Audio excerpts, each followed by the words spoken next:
देवी वृंदा इतना दृढ़ पतिव्रत धर्म है, शंकर भगवान अपने उस जलंधर को मार नहीं सक रहे हैं, ब्रह्मा मार नहीं सक रहे हैं, विष्णु भी नहीं हरा पा रहे हैं उसे। सब देवता त्राहिमाम त्राहिमाम त्राहिमाम करने लगे, कैसे बचेंगे कैसे बचेंगे कैसे बचेंगे। तो वृंदा के तप के कारण भगवान जलंधर को नहीं हरा पा रहे हैं।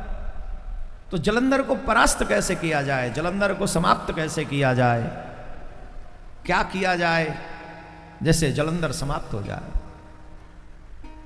सब देवताओं ने आके भगवान विष्णु से प्रार्थना की।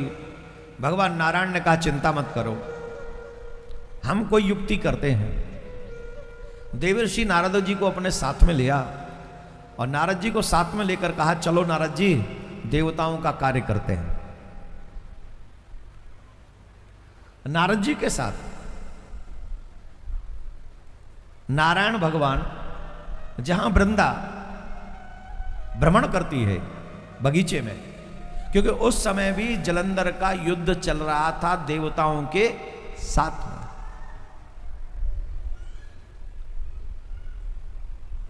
भगवान विष्णु साधु बनकर, नारद जी तो साधु हैं ही, उस वृंदा के उस बाग में बैठ गए और एक दूसरे से चर्चा करने लगे। वाह वाह वाह, अच्छा पति युद्ध में हो तो पत्नी क्या सोचेगी, क्या स्थिति होगी, विजय कैसी होगी, कितने दिन तक युद्ध यही चलेगा ना। तो कह रहे हैं वाह वाह, जलंधर जैसा योद्धा नहीं है, बहुत गजब का, लेकिन हार के कगार पे है समय। जैसे ही जलंधर का नाम सुना तो है महाराज प्रणाम। नारद जी बोले नहीं नहीं महाराज कम बोलते हैं, दूर रहो दूर रहो। बोले महाराज अभी हमारे पति का नाम ले रहे। हाँ हाँ ले रहे हैं, अंतर्यामी है, भूत भविष्य वर्तमान सब जानते हैं। अभी अभी बताया कि हारने के कगार पे, हाँ निश्चित हारने के कगार पर।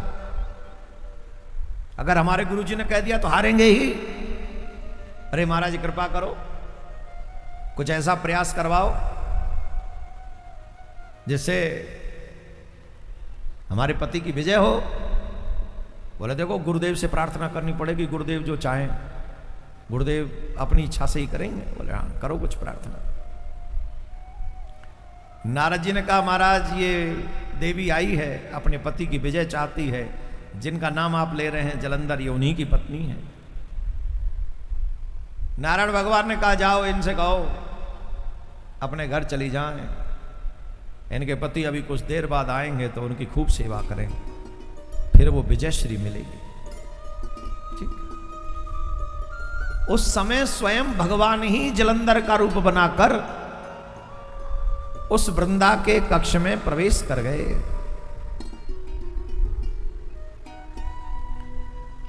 तो स्वयं नारायण भगवान जलंधर बनकर गए। वृंदा को लगा कि मेरे पति आए हैं और वो वृंदा उनके चरण दबाने लगे। पतिव्रता स्त्री का व्रत उसी समय खंडित हो जाता है जब वो दूसरे पुरुष का स्पर्श करती।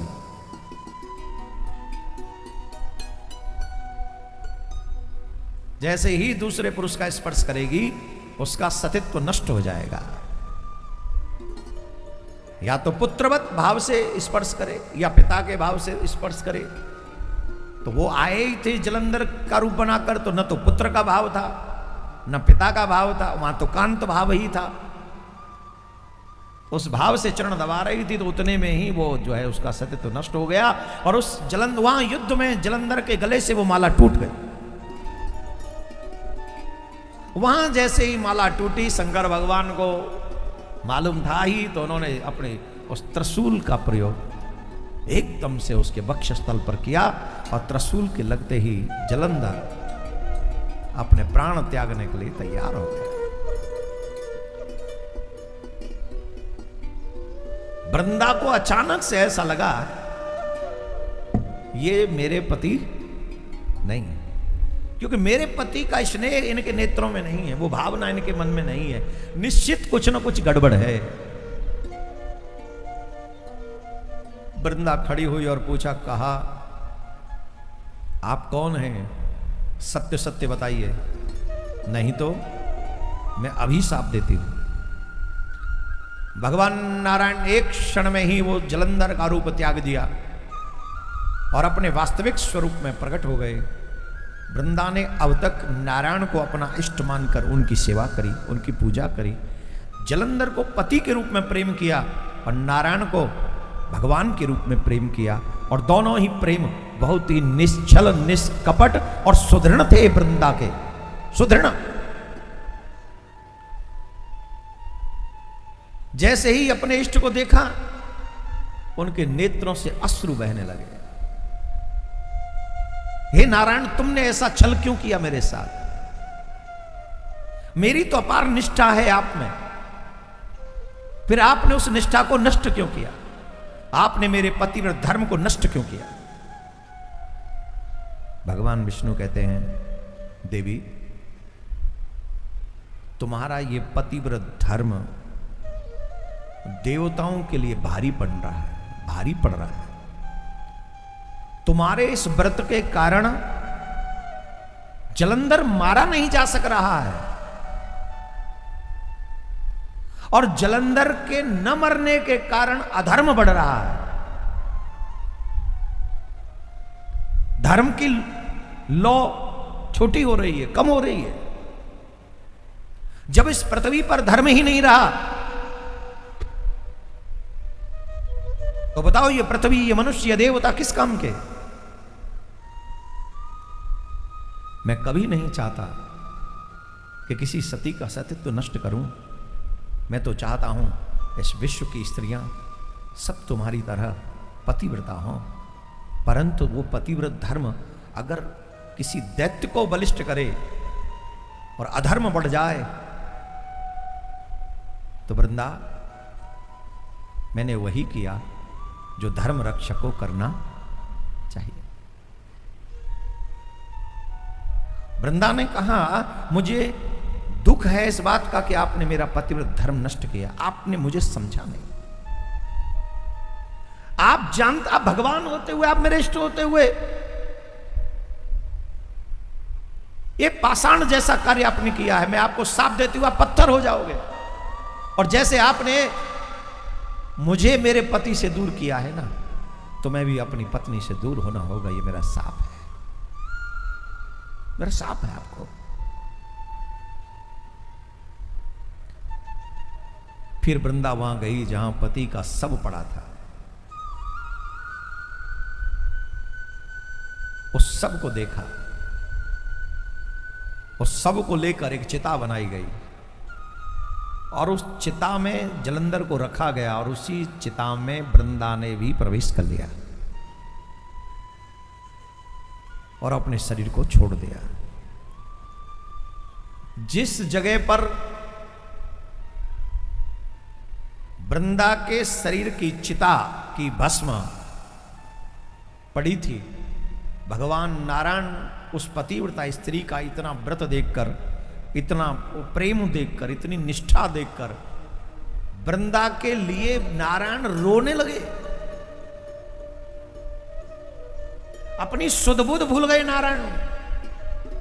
अपनी कृपा वृष्टि उस भस्म पर करने लगे, उस भस्म को अपने अंग पे धारण करने लगे। नारायण भगवान जहां उस वृंदा की भस्म पड़ी थी कि तेरा ऋण मेरे ऊपर सदैव रहेगा, और उसी भस्म से एक बिरवा उत्पन्न हुआ। और भगवान ने कहा, मैं तेरे साप को सिद्ध करूंगा, मैं पाषाण बन के आऊंगा और तेरे बिना नहीं रहूंगा, तुझे भी मेरा साथ निभाना होगा। तू इस पूरे विश्व में वनस्पतियों में सर्वश्रेष्ठ होगी, तू तुलसी होगी, सबकी पूज्या होगी।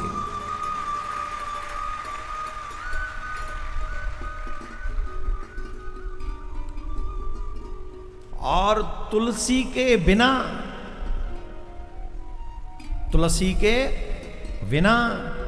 सालिग्राम एक क्षण भी नहीं रहते। हर वैष्णव को चाहिए कि तुलसी उसके घर में हो। तुलसी का बड़ा महत्व है। जिस घर में तुलसी होती है उस घर में यमराज प्रवेश नहीं कर सकते। जिस घर में तुलसी के आगे दीपदान होता है, वह दीपदान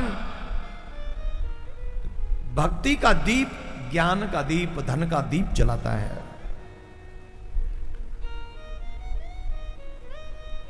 गले में तुलसी का एक भी मन का हो और प्राण निकल जाए तो यमराज के दूत और यमराज छू नहीं सकते उस शरीर को, जिसके शरीर पे तुलसी का एक भी मन का है। इतनी श्रेष्ठ है तुलसी।